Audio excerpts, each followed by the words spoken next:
радиокастын эхний дугаар байна. За тогтолж шүү. За эхлээд яг радиокастын бидний хөтлөгч өөрийгөө танилцуулнаа. Ану дэргүй. Чи хэлчихэж байгаа шүү. За намайг Ану дэргэдэг. Тэгээ шүтээсийг архитектурын мэрэгчлэлээр төгссөн. Шүтээст нэг жигсэж төгссөн мэт. За жоохон дараах. Би бүр анх инстаграмаар харж бүр амар гайхчихсан. Мундаг хөө. За одоо ондрах өөрийгөө танилцуулна. За би болохоор мэдээллийн систем мэрэгчлэлтэй одоо энэ жил төгснө. Тэгээд хажуугаар нь модель хийгээд бас хэдэн жил болж байна. За нэг ийм хүн байна. Англи хэлний багш гэдэг нэмээч. Бас дараахан.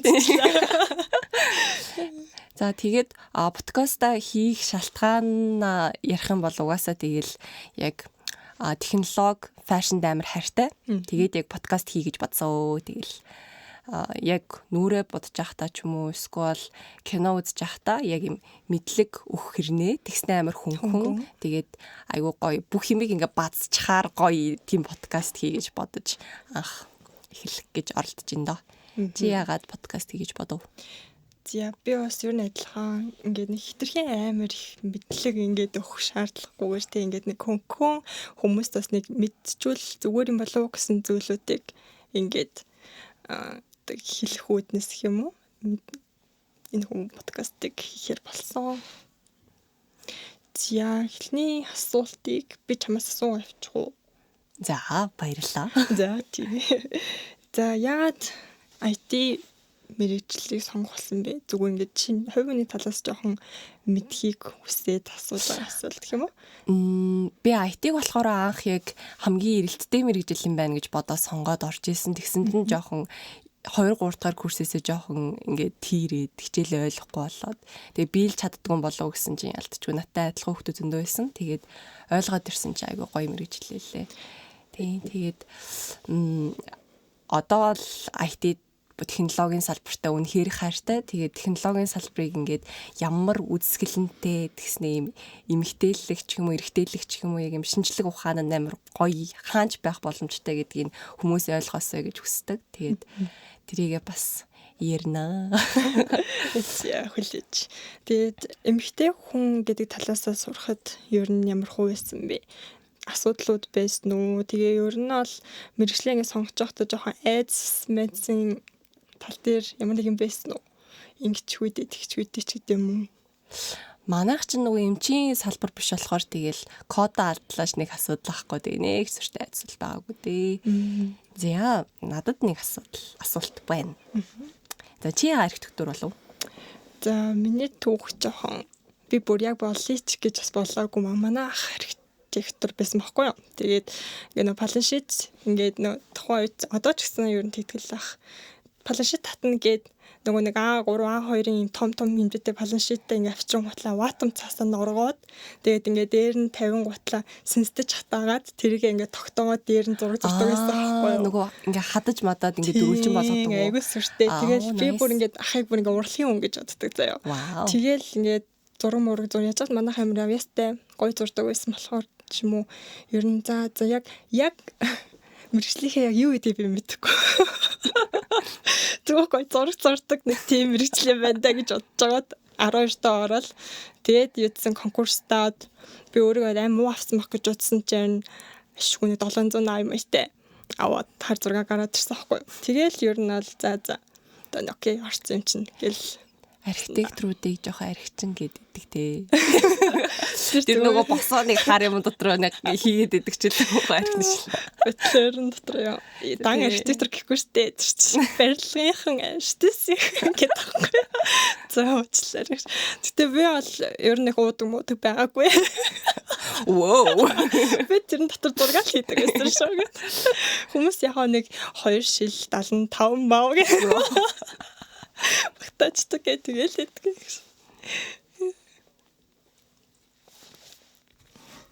За надад тэгвэл асуулт байна. Одоо ингээд чи түрүүний хэлсэн штэ. Код бичихэд ингээд алтлааш нэг сүртэй юм байхгүй өнтер гэдэг нэг тиймэрхүү мэржсэн да. Одоо архитектор хүмүүс бол зураг зураа тэр нь алдаатай байх юм бол бас ер нь бол томдоо бол хуулийн амжилтлага хүлээх ч юм уу тиймэрхүү юм байгаа штэ. Угаасаа тэр чинь нөгөө нэг хүний олон хүний амь нас гэдэг талаараа ч гэх юм уу тий. Тэгэнгүүт IT нар одоо код бичээд тэр нь алдаа заавал ч юм уу дараа нь үүсэх асуудал юу вэ? Би тэр талаар бодож байгаагүй юм. Чамайг түрүүн хэлсэн чинь гинт асуумар санагдчихлаа. Хууль эрх зүйн талаас бол асуудлууд бол байхлах. Тэгээд яг нөгөө дундаас нь мөнгө завших ч юм уу эсвэл банк хакердах ч юм уу тэрэн дээр л амардаг бах уу. Тийм байдаг гэсэн шүү дээ. Би яг нэг хүн мэднэ. Тэр үстэй хаадаг. Тэгээ нөгөө нэг IT-аар ажиллаж байгаа компанийн хүмүүс жоохон ингээд онцгой ирсэж мэрчсэн бүх дата матаг нь устгангуутлаа өөрөө алга болчихсон шүү дээ. Гэтэ манай найз бодлыг дадлах хийж агаад хаан банкнд ажиллаж байгаа. Санаандгүй нэг жижигхэн датаг нь устгаа хийцэг. Гэтэ ахтай тэгэл би сэргийг манай найз халагдаагүй. Тэр гайгүй л юм шиг байгаа. Тийм л сэргийгдсэн л ахал та. За миний ихний асуулт болохоор юу байна? Мэргэжилтэй холбоотой юм уу? Баг зэрэг хайртай холбоотой асуудал байна. Хувь тавилан байгаа юу? Хувь тавилан би бол хувь тавилан байдаг гэж боддог. Бид нэр ингэ зурсан зургийн хаадаан явдаг гэж боддоо шүү дээ. Чи юу гэж боддгийг? Надад болохоор сүүлд яг хувь тавилан гэд бодхоос илүүтэйгээр Instagram-ийн алгоритм ч юм уу TikTok-ийн алгоритмаар хүмүүс амар уулздаг болсон юм шиг санагдаад. Тэгээд энэ талаар ярих гэж бодсон. Тэгээд сүүлд гэтээ Монгол судалгаа байхгүй ч гэсэн Америкийн нэгдсэн улсын гэрэлсэн хүмүүсийн 40% нь яг онлайнаар ер нь уулзж байгаа танилцаад гэрэлсэн. Тэгээд салт нь одоо хидэж байдгийн. Тэгэнгүүт яалтч хүмүүс одоо яг 40% нь онлайнаар гингүүд 10% нь 20% нь гэд бусад факторудаас хамгийн их нь болж тарж байгаа байхгүй. Тэгэхээр яг хувь тавилан гэж байна уу? Яг алгоритмаар битгэд ингээд уулзалтаад байна уу гэх. Наа чин гэхдээ яг юу юм шүү. Тэстэ яг амьдарч байгаа үе мүйтэй хамаатай болов уу? Дээр үед бол тэгэл яг л хувь тавилангаараа л тий олцдог байсан байх л та. Тийм. Найзуудаараа ч юм уу тий. Би нэрээ эмээгээс нэг тийм сонсчихсан шүү дээ. Ингээд нэг тухайн үед одоо эмээ чинь 70-80 доо юм болоо. Тэгэл ингээд угаасаа утас мац байхгүй шүү дээ. Тэгэн готлаа ингээд танил мэлэрээд ингээд юу яадаг гинэ. Ингээд танилч мэлсэн найзууд мэдтэй. Тэгэн гут ингээд нөгөө тал зам яах вэ? Маргааш уулзах уу? Тэдэн цагт энд уулзах уу гэж шууд одоо уулзтай авир юу те хин нэг ирснээ маргааш танаа энд уулзах уу гэж. Гэтэ тэгээд ирэхгүй бол тэгэл хүлээгээл идэм бах та залж болохгүй. Би тэгээд энэ тэгэж асуусан. Уцсахгүй үсттэй тэгээд ингээ үнэхээр боломжгүй ч юм уу үедээ яах вэ гэсэн. Тэгэл болгон даа. Ерөөсөө тийм хэцүү ч юм шиг даркнасаа одоо ингээ бодох.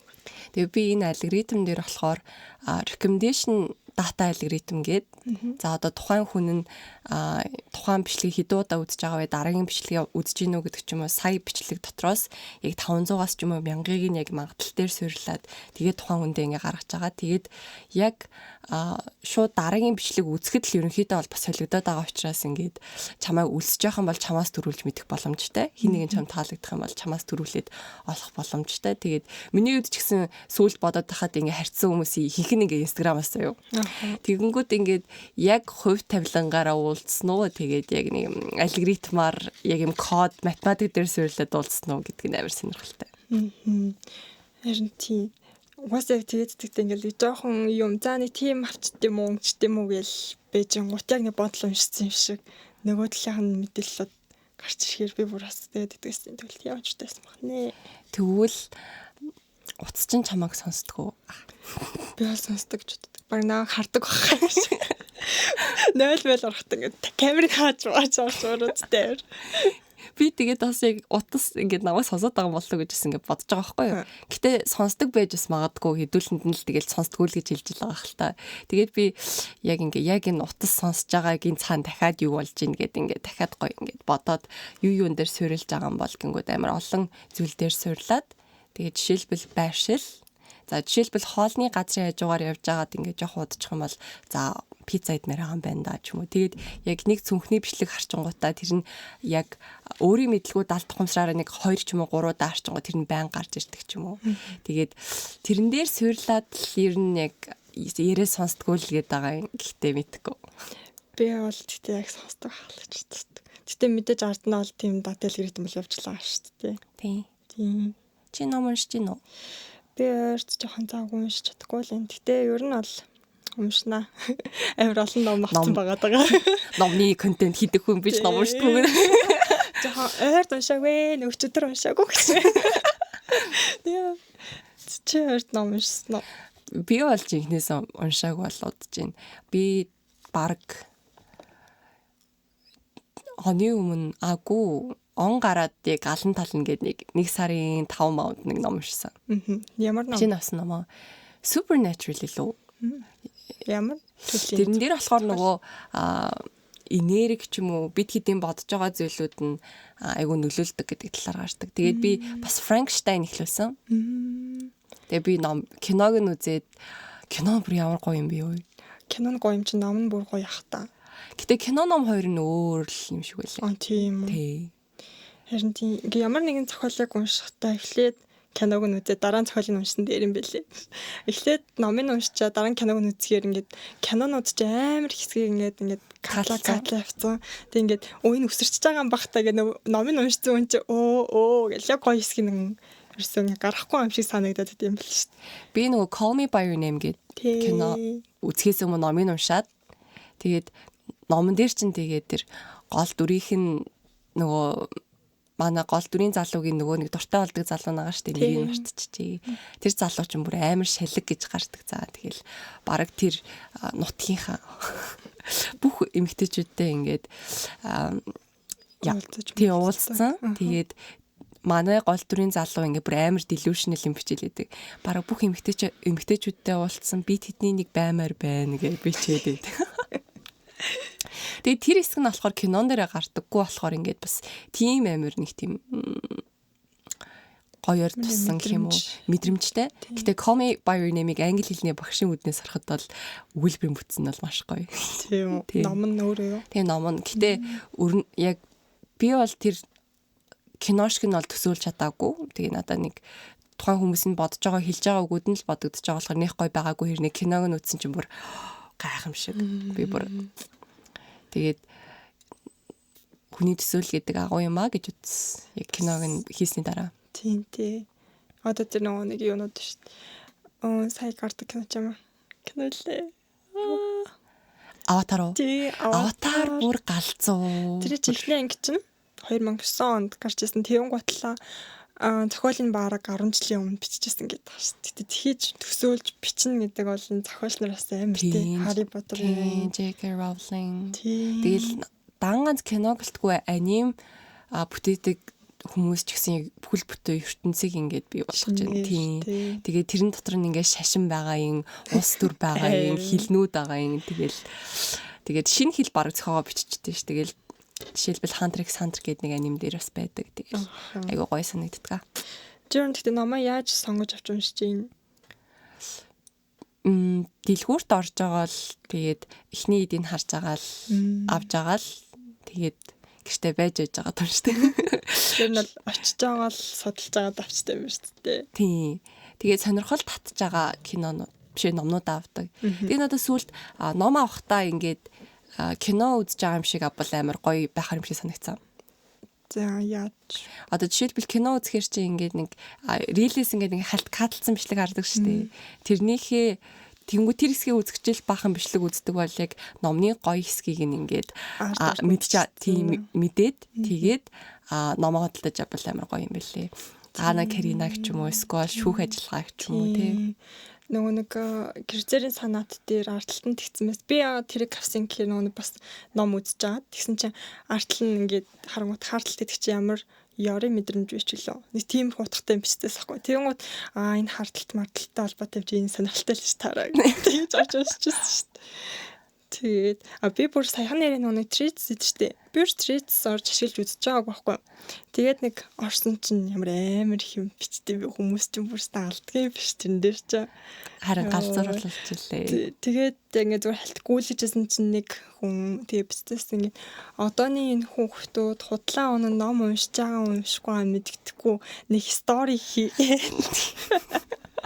Уншдаг ч юм уу худлаа ингэж ахаар болоосоо өдрөө хэвчээ амар хэцүү.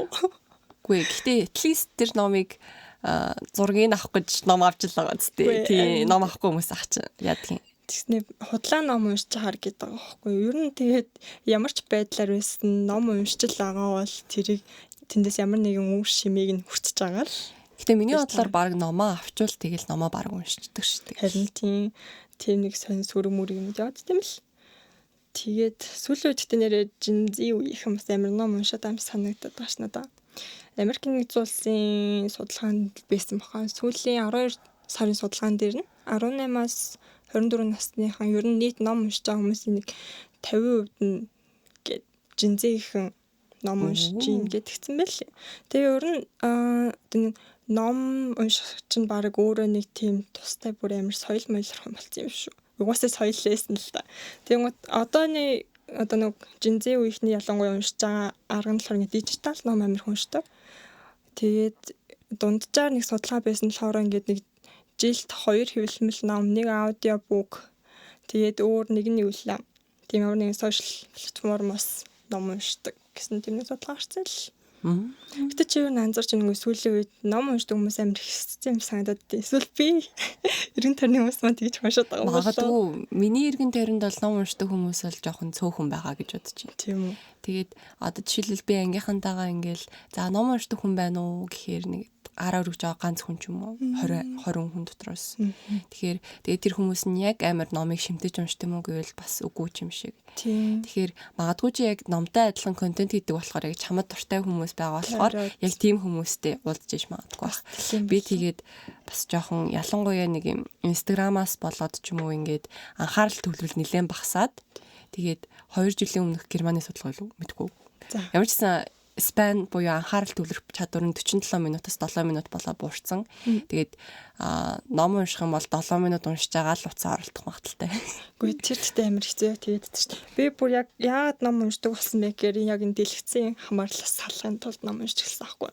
Би бүр ингээ яг дэлгэцийн цагийг гэхдээ тэр нь зөвхөн Instagram заяа гэд нодлон 8 сард харсан чинь 12 цаг 24 цагийн 12 зүгээр ямар нэгэн байдлаар тэр уцаг гүйлгчээсэн баахгүй. Гэтэ үнэхээр л донтож байгаа л доо.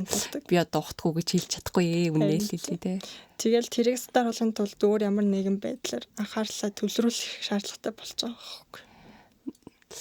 Тэгээ бас нэг юм TikTok гэбэд штэ. TikTok шиг BookTok гэбэд юм бэл штэ.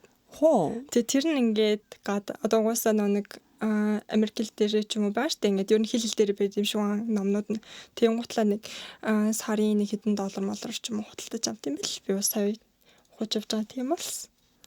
BookTok-тэй хүн авах уу? Мэдгүй. Тэгээ манайх M-book гэбэд шүү дээ. Тэр шиг байх. M-book-ийг бол би авч ийсэн. Тий, M-book бол гоё. Гэтэ яг сүүлийн үед би нэг номыг сонсохоос илүү унших нь тийм бодит мэдрэмж төрүүлээд идэг болохоор илүү уншихтай төлөрч байгаа л да. Надад болохоор яг энэ дан ганц монгол гэлтгүй нөгөө англи номнуудаа ингээд сонсдог ч юм уу байхаар илүү их ингээд уншсан бол илүү хурдан уншчихаар байсан. Сонсонгууд жоох удаан өрнөл нь яваад байгаа юм шиг санагдсан. Тийм. Тэгээд надаа ингээд нэг цаг тэр өрнөл нь болцсон чинь тэгээд ингээд энэ нэг цаг дотор би бараг 2 бүлэг уншчих байсан гэж бодогдоод болтгоо. Чи хурдан уншдаг хөө юм шүү. За басгүй хаа. Ял гэж л бодчих. Тэг угаасаа энэ ном унших чинь өөрөө амар их даваа талтай юм л шүү дээ. Стрессийг одоо нэг 6 минут уншихад заяа. Нэг 60-68%-аар бууруулдаг гэж байгаа стрессийг. Тэгэн гутлаа альцхаймер гэдэг лүү. Тийм хүчний юг бууруулт юм бэл тусахыг.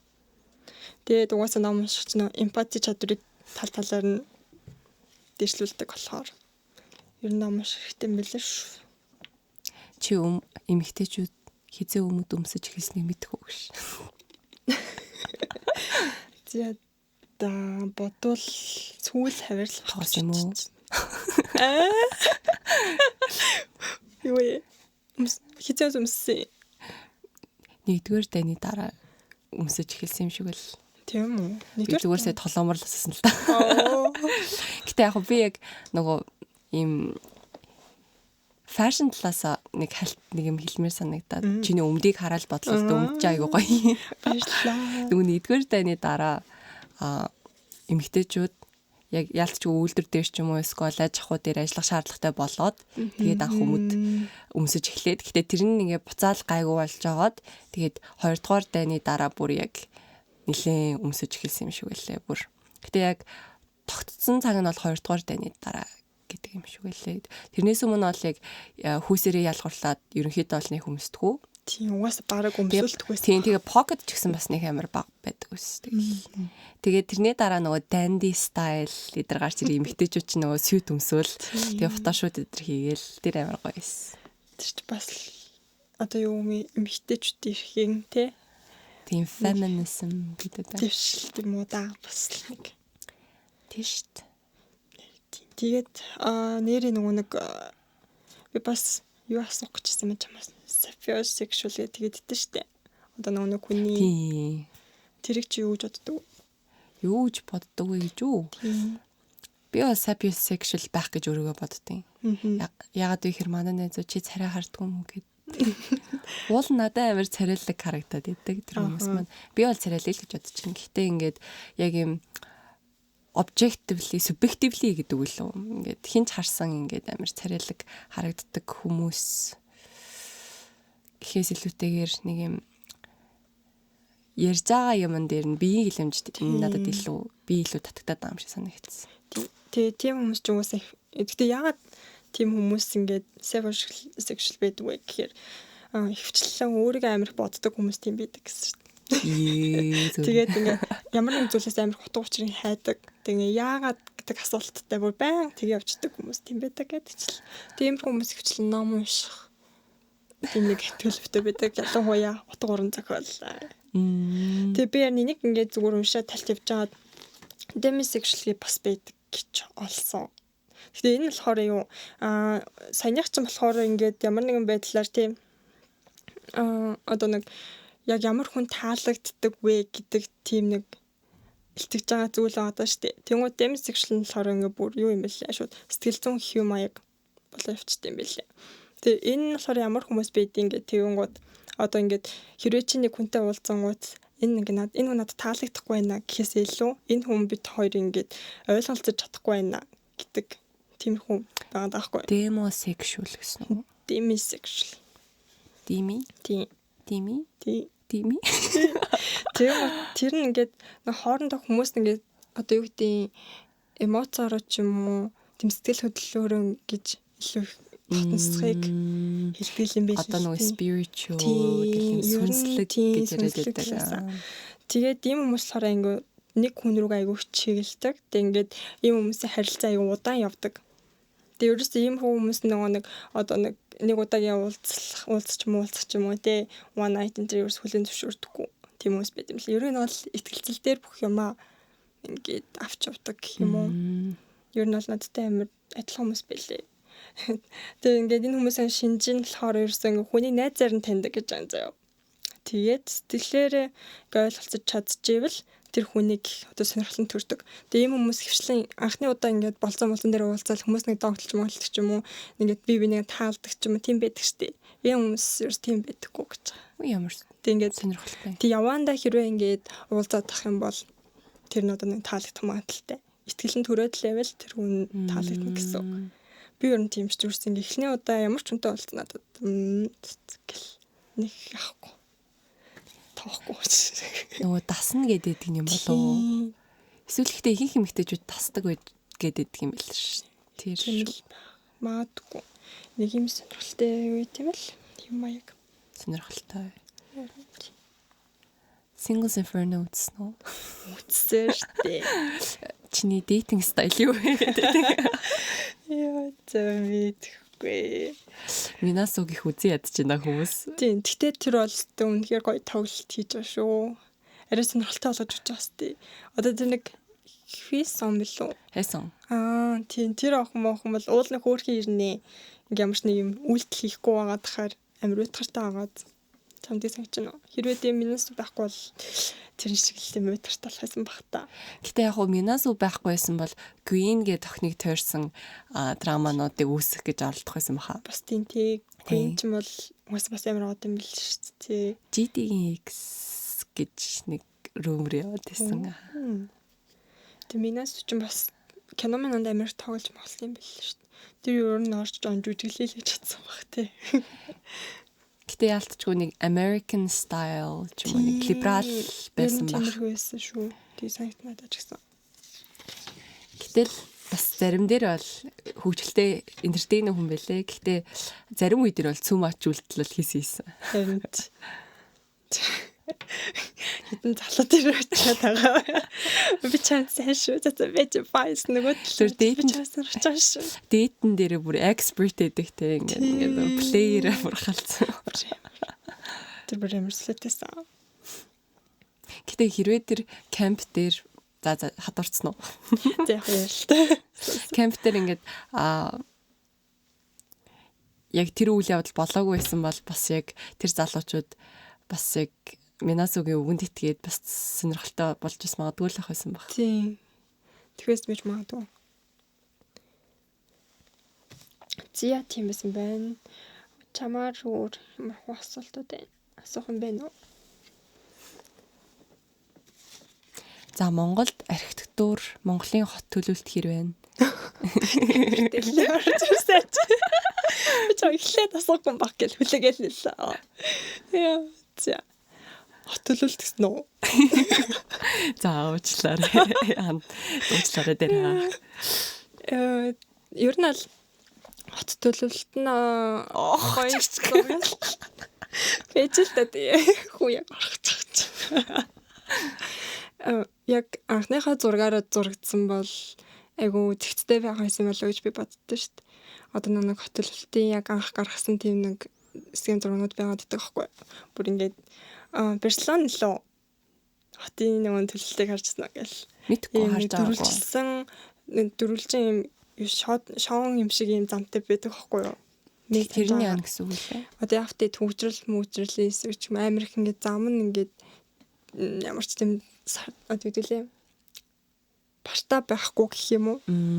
Тийм болохоор ер нь тэгээд төвчрэл багтай байдаг байх гэж би боддог байхгүй. Тиймэрхүү байсан билээ би бас Монголын хараад. Тэгээд юу болоод ингээд төвчрээд байгаа. Яад ингээд анкер би бол хувьдаа бодохдоо тэр нэг энэ тэнд газар олохдоо одоо нэг юу гэдэг мөнгө тийм ирэх мэтлээсээ болоод ч юм уу хүмүүс ингээд болохгүй газар нь барилга барьдаг ч юм уу. Тиймэрхүү амар нөлөөлт юм шиг санагддаг шүү дээ. Одоо ингээд яав аква гарден байгаа зү. Хүй. Ингэж хэлж болох юм байна. Болохгүй хаадаг. Зэмэртэйч тэгээд барьж болохгүй газрууд дээр ингээд барилга барьдаг ч юм уу. Тиймэрхүү асуудалтаас болдог ахал гэж би боддог шүү дээ. Тэг хитрхийн мэрэгжлийн өрөө ярьж болохгүй санагддаг юм байна. За ойлголоо. За тэгвэл AI-тай холбоотой AI зураг ингээд нэлээд зурч чаддаг болчлаа шүү дээ. Тэгээд орон зай мэдрэмж нь хэр байна?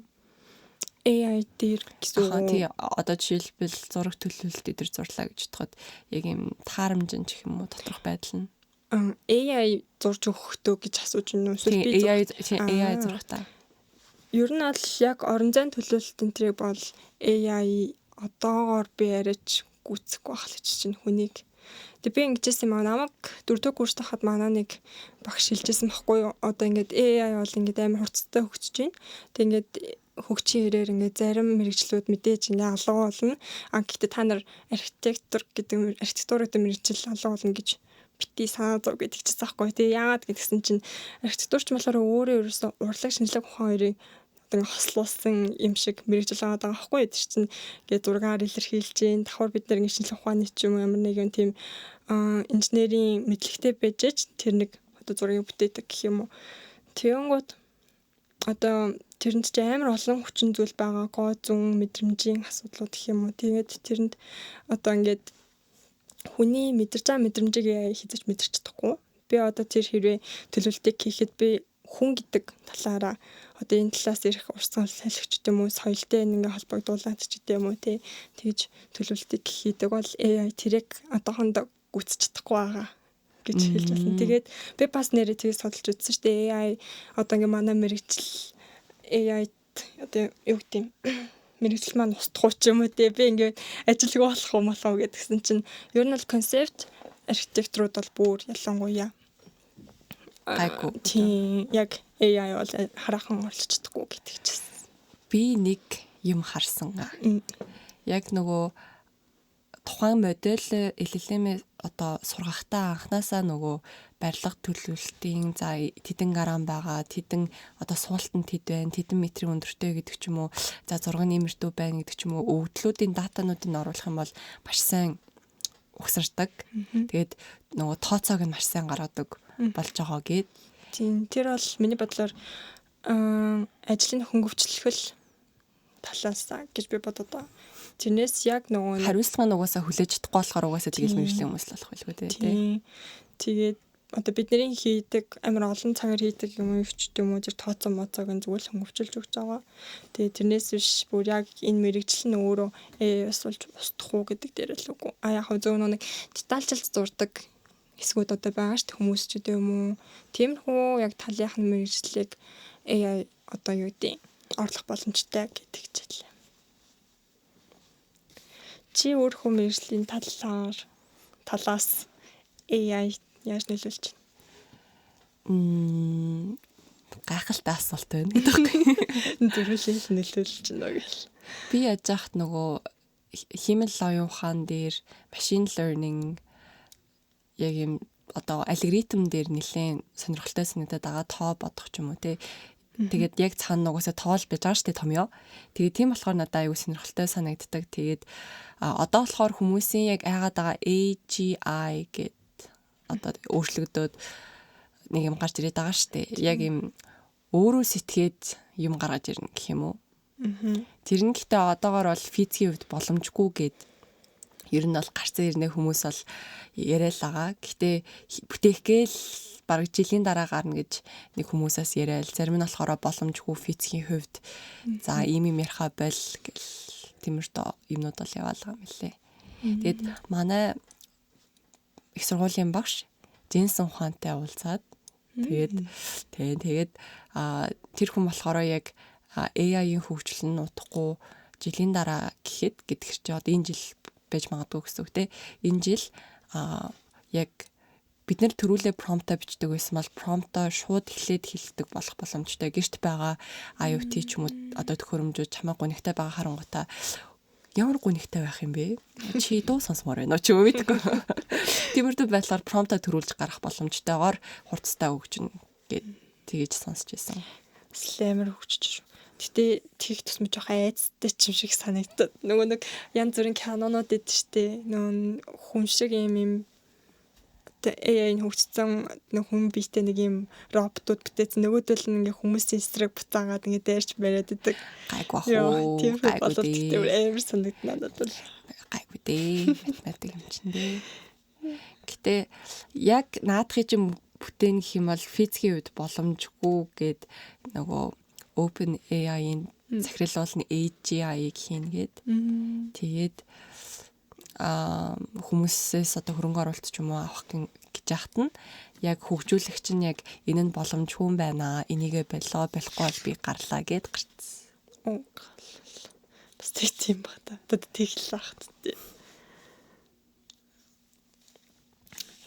За тэгвэл одоо ингээд архитектурт бол гоо зүүн одоо юу гэдэг мэдрэмж энэ ч амар чухал нь штэ. Тэгэнгუთ IT талаас энэ яг гоо зүү чухал уу эсвэл зөв ажиллаж яах нь чухал гэдэм үү? Энэ яг хүн хүнээсээ байх хаа. Жишээлбэл манай одоо ангид чинь 10 хүний баг би ганцаар эмэгтэй зарим ангиуд дотроо ч юм уу те. Гэтэ октод олцондоо олцсон л доо. Тэгэнгүүт яг тэр хүмүүсийн хувьд гэх юм бол функционал байдал нь илүү чухал. Ингээд хөдөлжил ах юм бол үлээж явах юм бол чухал гэд. Ажилтсан л болоо. Тэгээ презентацийн бэлтгэхдээ юм цолгуу цав цагаан презентацийн бэлдэж байгаа чинь тэнгууд би ингээд өнгө мөнгөтэй ингээд илүү гоё хөдөлдөг ч юм уу те. Ингээд амар царайдаг фэшн ч юм уу те. Тэнгууд угаасаа тэгээд яг UI UX дээр бол угаасаа гоо зүйл амар чухал. Тэгээ би тэгээд яг нэг хэсэг бас бодсон нэрэл AI хөгжөөд яг миний 4 сар сурсан нэг чадвар шууд ингээд одоо AI дээр шууд prompt бичингүүтээ шууд хийж мэддэг болсон заяа. Тэр нь гэхдээ зүгээр free штэ. Тэнгүүд би ингээл за одоо ингээл хэцүүдэхэндээ гэж бодоод тэгээд би яг UI UX буюу яг AI-ийн хийж чадахгүй судалгаан дээрээ нэлээд төвлөрөөд тэрийг хийх юм бол илүү дээр юм байна гэж бодсон. Жишээлбэл орны яг интерфейсүүд нь яаж ялгарч байгаа вэ? Би гэхдээ яг интерфейсийн талаар бүр амар сайн бол мэдэхгүй. Гэхдээ нэг жижигхэн нэг судалгаанууд хүрхэн уншиж үзэж байгаагаа л ярьж байгаа шүү. Тэгээд орны хүмүүсийн интерфейсүүд нь жоохон өөр. Жишээлбэл Японых болохоор нэлээд том хандтай юм жоохон зэгцгүй юм шиг. Гэхдээ яг японочууд нь ханзаа хараад тассан учраас илүү ингээд өөрсдөнд нь ойлгомжтой байдаг. Тэгэнгүүт Европ ч юм уу Америкууд болохоор ийм илүү зэгцтэй цэвэрхэн байвал дээрээдэг. Тэгэнгүүт яг search bot нь японочууд ч нөгөө хойноосоо уншдаг учраас одоо манай монголчуудын байдаг search-с өөр байрлал дээр ч юм уу байх магадaltaй гэл. Тэгээд тэр нь надад амар сонирхолтой санагдчихсэн. Тэгээд бас нэг юм гэх юм бол одоо жишээлбэл нөгөө гүйлгээ ихтэй амар хэмжээний ингээ мэдээлэлд оруулж ирдэг штеп. Одоо жишээлбэл одоо нэр ч юм уу, утас ч юм уу, за тэр гэж байгаа те. Тэрийг ингээ багасгах юм бол ер нь бол хүмүүсийн худалдаа авалт нь бас ихсэх боломжтой гэд. Сонирхолтой л. За чамд асуулт байна уу? Тэрэн дээр гэхдээ яг тоо баримтыг хэлэх юм бол бас айгүй гоё. Европын холбооны яг ийм цахим дэлгүүрүүдтэй ийм e-commerce байгаа байхгүй юу? Сүүлийн 10 жилдээ за тоо нь олдох нь уу? За хэрвээ олдох юм бол би яг тэр доор нь линк доор нь ч юм уу одоо бичиж та. За ямар ч байсан тэгээд хэрвээ тэрийг анханасаа UI UX-ийг тэгээ хийсэн байсан бол маш олон тэрбум долларыг хэмнэх боломжтой байсан. Илүү олох боломжтой байсан гэх. Тэгэхээр ганцхан жижиг юмээ сайжруулахад л тийм их хэмжээний олох боломжтой. Тэгэхээр гоо зөө мэдрэмж бол үнэхээр хэрэгтэй. Улнаас тийм байна. Тийм. Ер нь тийм нэг хүмүүсийн анзаараагүй нэг жижиг амиг олцоход л тэнд болно. Тийм жижигхэн асуудал дээр шийдэл болоход л одоо жишээлбэл нөгөө энтэнд камер байрлуулад гэтээ анханасаа өөртөө камер байрлуулад тэгээд хүмүүсийг тоолоод тэгээд тэр нөгөө тоон одоо жишээлбэл 12 цагийн үед энэ газар ийм хэмжээний хүнтэй байдаг гэд тоолонгуудаа тэр мэдээлэлээ яг тухайн газар нь ирэх гэж байгаа хүмүүс зарж бас болно. Гадаад компани ч юм уу эсвэл ингээд үйл хөдлөх хөрөнгө ч юм уу нэг тиймэрхүү газрууд байгаа л. Тэгээд тэр нь нөгөө бас байгууллагууд дээр бас камер дээр байршуулад яг мэдээлэл цуглуулж эхэлж байгаа юм байлаа. Яг мэдээлэл цуглуулад тэр мэдээлэлээ зарах. Бас сонирхолтой.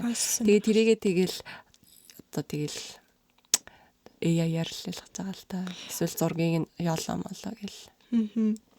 Тэгээд камер тавих хүмүүсийн бөөнөрж байгаа хугацааг гэсэн үг юм уу? Тийм одоо жишээлбэл нөгөө хүмүүс өнгөрч байгаа штэ. Тэнгүүд яг эндээс энэний хооронд хүмүүс нь тэдэн тоотой байсан. Тэгэхээр энэ газар тийм цагаар нь гэсэн үг. Тэгээ цагаас гаднаас нөгөө мэдээлэлүүд нь байгаа юм чи илүү олон мэдээлэлүүд гарч ирэх боломжтой. Бараг наад мэдээллийг чинь суурилж муурлаад архитектурын үднэс те нэг тийм дэлгүүрийн байвал юм уу те. Тэгээ ингэж боломжтой биш. Одоо жишээлбэл хэдүүлээ Монголд байгаа болохоор яг хаана илүү нэг юм хүн ихтэй байгааг нь мэдж байгаа штэ. Тэгэнгүүт яг гадаад компанид ч юм уу яг том газрууд ингээд яг гой газраа байршуулъя гэх юм бол мэдэхгүй байх юм бол тэгэж болно. Тэр нь тэгэж болж болох юм шүү. Бас сонирхолтой. Наад чинь би ашиглана. Олж мэдэж ажлынхандаа эхэлж байгаа. Тэгээд бүх ихэнх салбарууд дээр байж болтгон тэгээл амар гоё л доо. Тэгээд хувцас авир дээр гэхэд жишээлбэл тэгээл тренд ч юм уу скол яг ямар хуучих хандлагатай байгааг нь те тухайн үеийн тиймэрдүү бас ном байгаад идэл юм байлээ. Яг нөгөө яг бүх нөгөө орж ирсэн дата дээр нь суурлаад ч юм уу. Тэгээд бас яг юм хүмүүсийн үзэж байгаа зүйл дээрээс бас хамаарат хүмүүс илүү хоорондоо адилхан болж байгаа юм шиг санагдаж байна уу? Тийм шүү дээ. Би тэгж юу н бодож байсан бас. Тренд болоод байна уу? Тинтэй. Ер нь аль хүмүүс одоо тэгээд трендэд даах нь зөв л байдаг бах та. Буруу болов. Буруу юм шиж байх уу? Зөв буруу гэсэн юм бол байхгүй л дээ. Гэтэ зүгээр ерөнхий талаас нь ингээ бодох юм бол бүгд адилхан бол. Тийм бүгд адилхан болно гэхээр бас яг бүгдээрээ л болно өөр хүн хэрнээ. Ялчгүй тэгэл Instagram ч юм уу ингээ сошиалоор ингээ бөмбөгдүүлсээр агаад нэг юм. Бүгдээрээ төстэй болцсон дээ. Тий. Хамар зүрүүд үгүй би эднэрээс өөр ална. Өөр болцсон нэрсэд таахгүй. Тэгтээ тэгдэг хүмүүсээс байгаа ш тэднэр тэгтээ өөрсөнд ч гоё би ихтэй сая тэгж боддөг. Би гээд гинт тренд толонгод за энийг авах байлаа гэдэг байхгүй. Яа би бүр яг тэгжээс нэг өслөг хүрэн байд штэ. Тэрийг баг 2 жилийн өмнө за нэг юм толчт юм уу гээл тэгсэн чинь хавар нь юу вэ? Битүү өмссөн бахаар нь авах гэснээ яах гэд. Тэг яваагүй л дээ. Гэхдээ яг бүх хүмүүсийн авж байгаа ямиг бас хаяа авах гоё. Би дубаа шоколад бол нэг удаа авчихсан. Тийм үү. Би бүр ерөөсөө идэж үзээгүй бааш тэрийг. Манай ихчийн нөхөр нь дубаагаас дубаа шоколад авчаа би бүр идээ. Тэгээд нөгөө бас тортой зарим нь идэж үзсэн. Тийм хэсэг нэг амар нэг алуу дуусч муусаад харин тийм орч дууссан муус ингээд галц үзсэн баха тэр нэр. Тэгэхээр нэг талаараа ингээд одоо хүмүүсээс нэгдэх боломжийг нь бас олгож байгаа. Тийм. Нөгөө талаасаа ингээд би тэгэхэд яг зөв бурууг нь ялахгүйгээр хүмүүс тархиа угаалгуулах боломжтой гэж санагдаад байгаа. Би ялангуяа тэр single burner дээр амар тархиа угаалгуулсан юм санагдсан.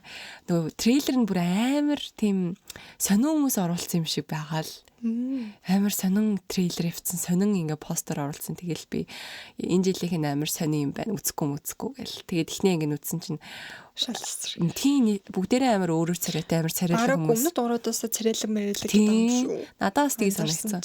Тэгэл би ингээд яг угаасаа expectation өндөр байгаа шүү дээ өмнөөс хийснүүд. Тэгэнгүүт анханасаа ингээд expectation ингээд доор тавьчих юм бол тэрнээсээ доошлно гэж байхгүй юм чинь тэгэл дээрлэл шүү дээ. Тийм. Тэгээд би амар тархиа угаалгуулсан санагдаал. Иймэрхүү мэдтэй яг бодож болох чинь бас амар толгойн бас хүчин юм байл шүү. Хүмүүст яаж тэ ингэж нэг хүрэх вэ ч юм уу. Тийм бүр тэр чинь тэгээд маркетинг, нейро маркетинг гэж галзуу. Стокалт. Би бүр өнөөдөр ч нэг Вангогийн талаар сонсож байлаа. Ай дэлий. Ингээд бодчихсан юм аа л ярьсан гэдэг.